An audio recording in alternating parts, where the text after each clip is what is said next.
అసలు ఈరోజు చంద్రబాబు నాయుడు చెప్పిన తర్వాత కూడా రేట్లు ఇంత దారుణంగా పడిపోయిన తర్వాత కూడా పరిస్థితి ఏమిటి అని అంటే 94 రోజులు అయిపోయినా కూడా కొనుగోలు చేసింది కేవలం పండిన పంటలో 16.5% మాత్రమే పంట కొనుగోలు చేసిన పరిస్థితులు ఒకవైపున ఉంటే మరోవైపున పరిస్థితులు నో బిడ్లు లో బిడ్స్ భారీగా బేలు రిజెక్ట్ చేయడము ఇవన్నీ కూడా కనిపిస్తా ఉన్నా కూడా ఇంతవరకు చంద్రబాబు నాయుడు గారి ప్రభుత్వము ఈ కంపెనీలు ఏదైతే ప్లాట్ఫామ్ మీదకి వచ్చి ఆక్షన్లో పార్టిసిపేట్ చేస్తూ ఉన్నారో వీళ్ళు మాట వినకపోయినా కూడా వీళ్ళ మీద ఎన్ని కేసులు పెట్టినారు?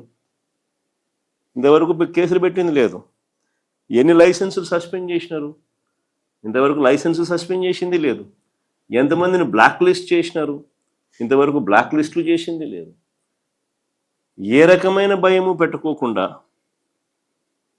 మార్కెట్ను రంగప్రవేశం చేయనీయకుండా మొత్తం అడ్డుకుంటే చంద్రబాబు నాయుడు గారు ఇక రైతులకు ఏ రకంగా లాభం జరుగుతుంది?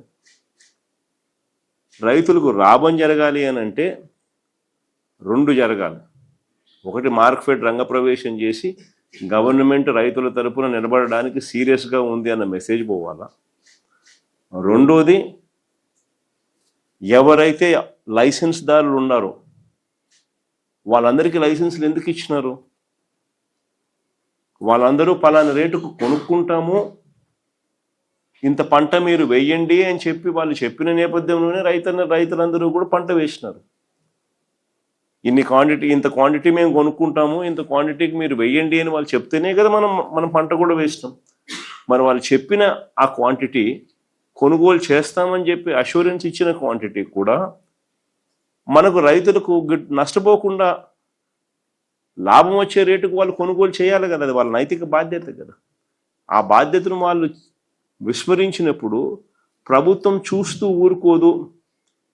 ఈ రకంగా సిండికేట్ ఫామ్ అయితే ప్రభుత్వం ఒప్పుకోదు, ఈ రకంగా సిండికేట్ ఫామ్ అయితే ప్రభుత్వం చూస్తూ ఊరుకోదు అన్న సంకేతం ఎప్పుడైతే ఇవ్వగలుగుతామో అప్పుడే ఇది బ్రేక్ అవుతుంది. అప్పుడే ఈ సిండికేట్ వ్యవస్థ అన్నది బ్రేక్ అవుతుంది. అప్పుడే రైతులకు అన్నది న్యాయం జరుగుతుంది. చంద్రబాబు నాయుడు గారి ఆధ్వర్యంలో ప్రభుత్వం నడుస్తూ ఉన్నప్పుడు ఎప్పుడు జరగదు. 5 సంవత్సరాలు వరుసగా పక్కన తెలంగాణకు 100 మీటర్ల దూరంలో మన ఆంధ్ర ఉంది.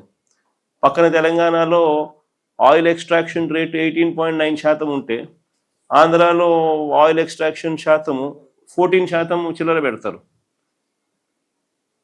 క్లియర్ కట్గా 100 మీటర్లు అవుతున్న ఒక ఫ్యాక్టరీలో ఆ మేరకు ఆయిల్ ఎక్స్ట్రాక్షన్ రేట్ బెటర్గా పెట్టి రైతులకు బెటర్ రేట్ అక్కడ వస్తూ ఉన్నా ఆంధ్రాలో 5 సంవత్సరాలు చంద్రబాబు నాయుడు హయాంలో ఆయిల్ ఎక్స్ట్రాక్షన్ పర్సంటేజ్ తగ్గించి రైతులు నష్టపోయేలా చేసినాడు.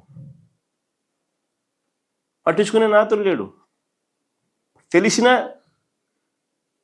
తెలియనట్టుగా ఓహో అన్నట్టుగా రైతులు నష్టపోనిలే అన్నట్టుగా వ్యవహరించిన తీరు ఇవన్నీ ఎప్పుడు చెక్కుపడినాయి? రైతులు ఎప్పుడు నష్టపోకూడదు, రైతు చల్లగా ఉంటేనే రాష్ట్రం బాగుపడుతుంది, రాష్ట్రం బాగుండాలి అని అంటే రైతు ముఖంలో చిరునవ్వు ఉంటేనే రాష్ట్రం బాగుంటుంది అని చెప్పి ఒక రైతు పక్షపాత ప్రభుత్వంగా మనం వచ్చినప్పుడు మాత్రమే ఈ మార్పులు జరిగినాయి.